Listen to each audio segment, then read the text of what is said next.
கிறிஸ்துவுக்குள் அன்பானவர்களே, இயேசுவின் நாமத்தில் அன்பின் வாழ்த்துக்கள். இன்று நம்முடைய தியானத்துக்கு ஆதாரமாய் கர்த்தர் கொடுத்த வார்த்தை சங்கீதங்களின் புத்தகம் 17 இதுவரை 20 வரைக்கும் வாசிக்கும் பொழுது, என்னிலும் பலவான்களாய் இருந்த என் பலத்த சத்துருவுக்கு என்னை பகைக்கிறவர்களுக்கும் என்னை விடுவித்தார். என் ஆபத்து நாளில் எனக்கு எதிரிட்டு வந்தார்கள், கர்த்தரோ எனக்கு ஆதரவாய் இருந்தார். என் மேல் அவர் பிரியமாயிருந்தபடியால் விசாலமான இடத்திலே என்னை கொண்டு வந்து என்னை தப்புவித்தார். ஹல்லேலூயா. என்னிலும் பலவான்கள், என் சத்துருக்கள், என் பகைஞர்களுக்கு முன்பாக கர்த்தர் என்னை விடுவித்தார்.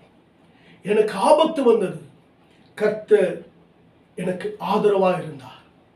என்னை எதிரிட்டு வந்தார்கள், எதிரிகள் என்னை மேற்கொள்ள வந்தார்கள், என்னை பகைக்க, என்னை விரோதிக்க, எனக்கு விரோதமாக என்னை அழிக்க வந்தார்கள். கர்த்தரோ என்னை விடுவித்தார், எனக்கு ஆதரவாக இருந்தார், என்னோடு கூட இருந்தார். என் மேல் பிரியமாயிருந்தபடியால் என்னை அவர்கள் கையிலிருந்து தப்புவித்து என்னை விசாலமான இடத்துல கொண்டு வந்து வைத்தார். ஹல்லேலூயா. என் மேல் பிரியமாயிருந்தபடினாலே என்னை விடுவித்தார், என்னை தப்புவித்தார், என்னை கொண்டு போய் விசாலமான இடத்துல வைத்தார். சத்துருக்கள் வராமல், விரோதிகள் வராமல், பகைக்கிறவர்கள் வராமல் என்னை பாதுகாத்தார். ஹல்லேலூயா. என் அன்புடைய பிள்ளைகளே, எதிர்ப்பிலும் நீங்கள் ஜெயமாய் வாழ்வீர்கள், எதிர்ப்பிலும் நீங்கள் உயர்ந்து விடுவீர்கள். எத்தனை எதிர்ப்புகள் வந்தாலும் உனக்காக வைக்கப்பட்ட ஸ்தானத்தை கர்த்தர் கொடுப்பார். எத்தனை எதிர்ப்புகள் வந்தாலும் நீங்கள் நிச்சயமாய் வெற்றி பெறுவீர்கள். வெற்றியின் வாய்ப்பு உங்களுக்கு தான். எதிர்ப்பை கண்டு பயப்பட வேண்டாம். கர்த்தர் உங்களோடு கூட இருக்கிறார். என் தேவன் உங்களுக்கு ஆதரவா இருக்கிறார். கர்த்தர் உங்கள் மேல் பிரியமா இருக்கிறார். அவர் உங்களை நேசிக்கிறார். அவருடைய அன்பு உங்களுக்காகவே, இயேசு கிறிஸ்துவின் அன்பு. ஹல்லேலூயா. தாவீது சொல்லுகிறார் பாருங்க, என்னிலும் பலவான்கள், பலத்த சத்துருக்கள், பகைக்கிறவர்களுக்கு என்ன விடுவிச்சுட்டாருங்க. எத்தனை பேர் வந்தாலும் சரிங்க, கர்த்தர் உங்களை விடுவிக்க வல்லவருங்க. குமாரனாகி இயேசு கிறிஸ்து உங்களை விடுவிக்க வல்லவர். பரிசுத்த ஆவியானவர் உங்களை விடுவிக்க வல்லவர். நீங்க நம்புங்க, நம்பி பாருங்க. கர்த்தருடைய வார்த்தையை பிடிச்சு கொள்ளுங்க. கர்த்தரிடத்துல வாஞ்சியா இருங்க. கர்த்தர் உங்களை விடுவிக்க வல்லவர். வாஞ்ச உள்ள ஆத்மாவை, தவணமுள்ள ஆத்மாவை கர்த்தர் காப்பாற்றுவாருங்க.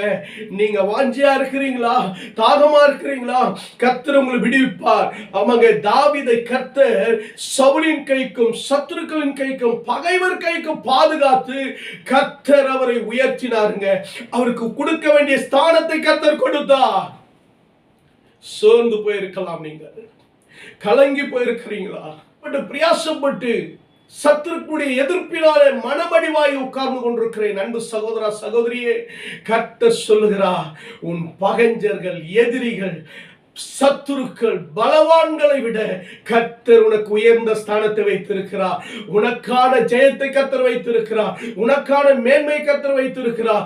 நீங்கள் நிச்சயம் எதிரிகளுக்கு முன்பாக உயர்த்தப்படுவீர்கள். எதிர்ப்பின் மத்தியிலும் உங்கள் ஜெயக்கொடி பறக்கும். யெகோவா நீசி உங்களோடு கூட இருப்பாருங்க.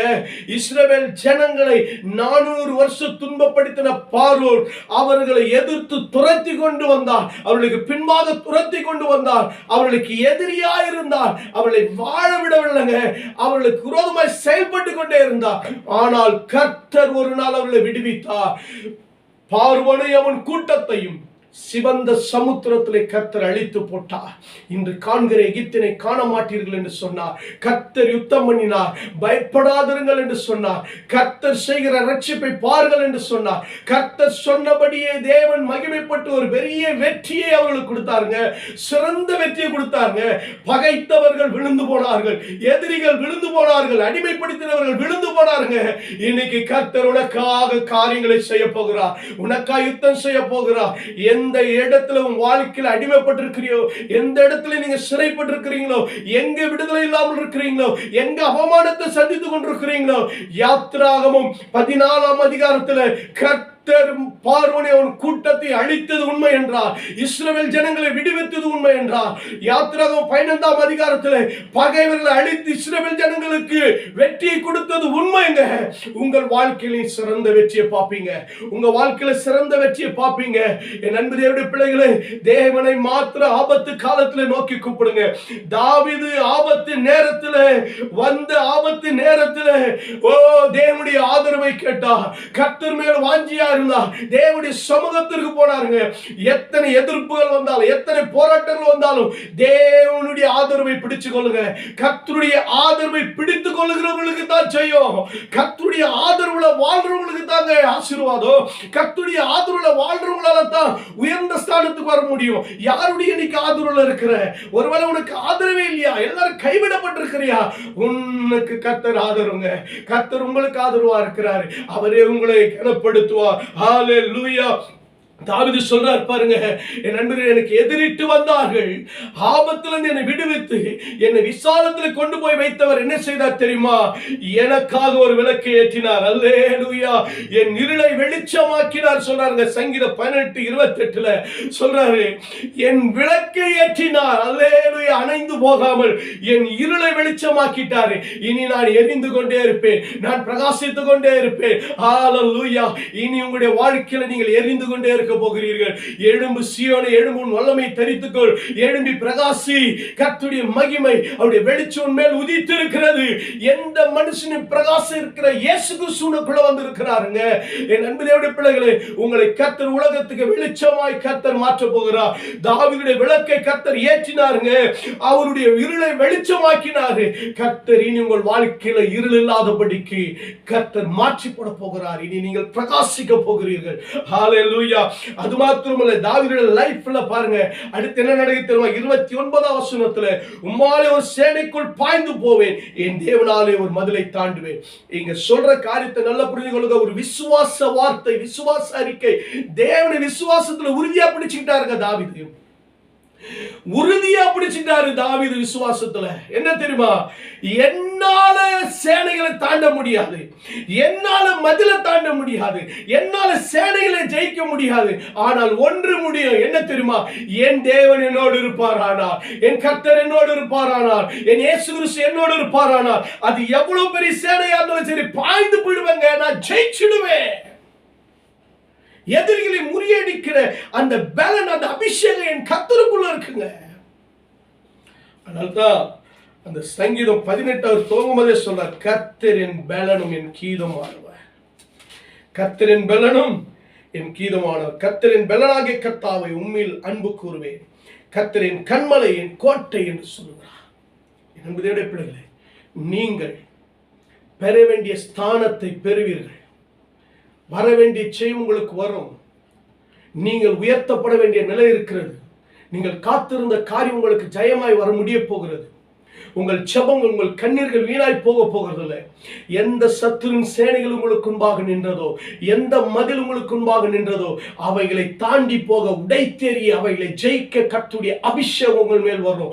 கர்த்தருடைய வல்லமை உங்கள் மேல் வரும். கர்த்தருடைய கிருபை உங்கள் மேல் வரும். நீங்கள் இதுவரை காணாத ஒரு பெரிய உயர்வை காணுவீர்கள். ஹல்லேலூயா.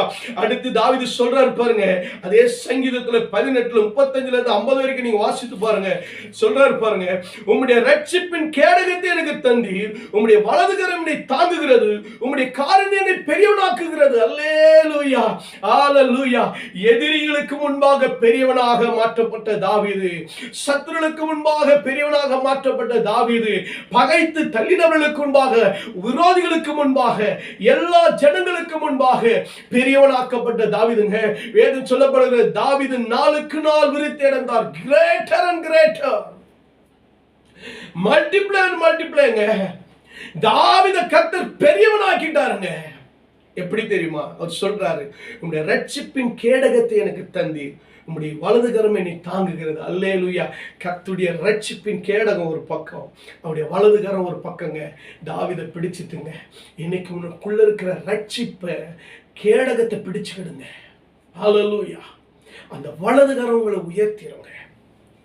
அவருடைய வலது கரம் என்ன தெரியுமா? உங்களை பெரியவனாக்கிடும். மொர்தெகாய்க்காக தூக்கு மேடை செஞ்ச ஆமான் 3 நாள் உபவாசம் ஜெபங்க. 3 நாள் உபவாசம் ஜெபம். எஸ்தர், தாதிமார்கள், மொர்தெகாய், யூதர்கள் எல்லாரும் ஜெபித்தாங்க. காரியம் மாறல முடிஞ்சதுங்க.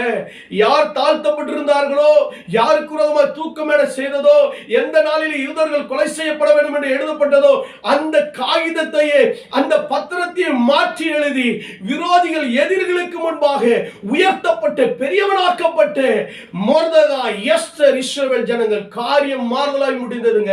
கர்த்தர் காரியத்தை முடிக்கிறவர். ஆமென் சொல்லுங்களேன். மாறுதலாய் முடிக்கிறவர். ஆமே. உனக்காக யாவும் செய்து முடிக்கிறவர். உனக்குரியதை செய்து முடிப்பாருங்க. பெரியவனாய் வளர்கிற வரைக்கும், பெரியவனாய் உயர்கிற வரைக்கும் கர்த்தர் விட மாட்டாருங்க. ஈசாக்கு பெரியவனானதை அபிமெலேக்கு ராஜாவும் பெலிஸ்தே ஜனங்களும் அதிகாரிகளும் துரத்தி விட்டார்கள் ஈசாக்கை. ஈசாக்கு பெரியவனானதை பார்த்து துரத்திட்டாங்க. ஆனால் துரத்தினவர்களே ஈசாக்கை தேடி வர கர்த்தர் வைத்தார். ஏனென்றால் ஈசாக்குக்கு கர்த்தர் ரெகோபோத்தை கொடுத்தார். ஈசாக்குக்கு கர்த்தர் ஆசீர்வாதத்தை கொடுத்தார். கர்த்தர் அவருக்கு துணை நின்றாருங்க. இதை பார்த்து அபிமெலேக்கு ராஜா அவனை தேடி வந்து உடன்படிக்கை பண்ணினார். எஸ், உனக்குரிய ஸ்தானத்தை கர்த்தர் ஒரு நாள் இழந்து விட மாட்டாருங்க. உனக்குரிய ஸ்தானத்தை கர்த்தர் கொடுப்பாருங்க. எங்க இருந்து துரத்தினாங்களோ அதை விட மகிமையான ஸ்தானங்க. ராஜாவே இறங்கி வந்து அவரோடு கூட சமாதான உடன்படிக்கை பண்றார். கர்த்தர் உம்மோடு கூட இருக்கிறார், நிச்சயமா கர்த்தரால் ஆசீர்வதிக்கப்பட்டது சொல்றாருன்னா எவ்வளவு ஸ்தானம் உயர்ந்து இருக்கு பாருங்க. ராஜாவை விட உயர்வனே, ராஜாவை விட ஸ்தானம் உயர்த்தப்படும். ராஜாவை விட நீ ஆசீர்வதிக்கப்படுவே. உலகத்தில் இருக்கிற ராஜாக்களை விட, அதிகாரிகளை விட, பெரிய பணக்காரனை விட கர்த்தர் உங்களை ஊழியத்தில், பிசினஸ்ல, குடும்பத்தில், பிள்ளைகளுடைய படிப்புல, உன் வாழ்க்கையில சோர்ந்து போயிருக்கிற, துரத்தப்பட்டிருக்கிற, பகைக்கப்பட்டிருக்கிற உன்னை கர்த்தர் உயர்த்த போறாருங்க. உயர்த்த போறார். கர்த்தருடைய கரம் உன்னோடு கூட இருக்கும். தெய்வீக பிரசன்னம் உங்களோடு கூட இருக்குங்க. அடுத்து சொல்ற பாருங்க, தாவீது சொல்ற சங்கீதம் 18:48-50 நீங்க வாசித்து பாருங்க. அவரே என் சத்துருளுக்கு என்னை விலக்கி விடுவிக்கிறவர், எனக்கு விரோதமாக எழும்புகிறவரை விட என்னை உயர்த்தி கொடுமையான மனுஷனுக்கு என்னை தப்புவிக்கிறார். தாம் ஏற்படுத்தின ராஜாவுக்கு மகத்தான ரட்சிப்பு அளித்து தம்முடைய அபிஷேகம் பண்ணி தம்முடைய தாவீதுக்கு அவன் சந்ததிக்கு சதாகாலம் கிருபை. அல்லேலூயா. பாருங்க, சத்துருளுக்கு விடுவிக்கிறவர் மாத்திரமல்ல, அவனுக்கு விரோதமாக எழும்புகிறவர்களை விட கர்த்தர் உன்னை உயர்த்த போகிறார். கொடுமையான மனுஷனுக்கு தப்புவிப்பாருங்க.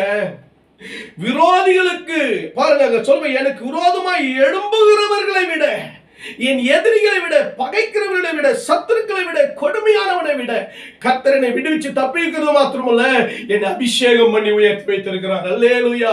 சதா காலமும் எனக்காக ரட்சிப்பை அளித்து, மகத்தான ரட்சிப்பை கொடுத்து, எனக்காக ராஜகீயத்தை கொடுத்து, எனக்காக அபிஷேகத்தை கொடுத்து, சதா காலமும் நித்திய காலமாய் உடன்படிக்கையின் கிருபை எனக்கு கொடுத்திருக்கிறாங்க.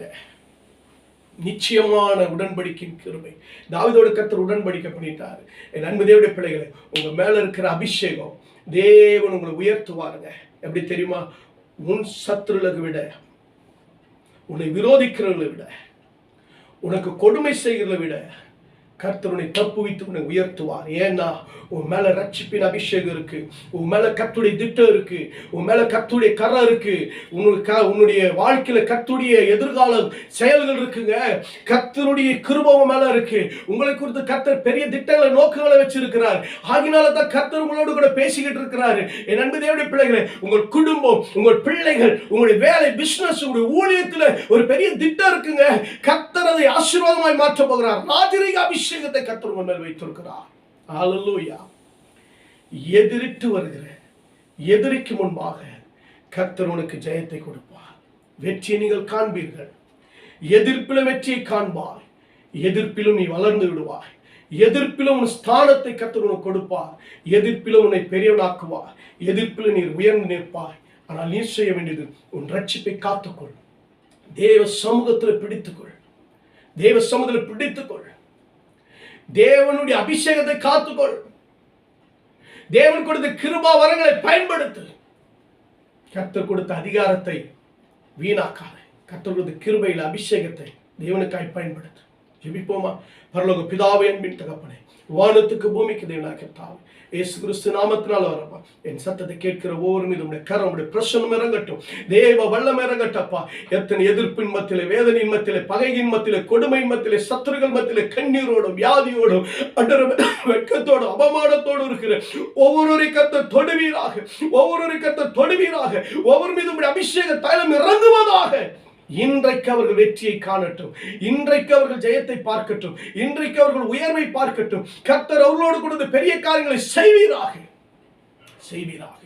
இயேசுவின் நாமத்தில் ஜெபத்தை கேட்ட எங்கள் ஜீவனுள்ள நல்ல பிதாவே, ஆமென், ஆமென். God bless you. கர்த்தர் உங்களை ஆசீர்வதிப்பார். ஆமென்.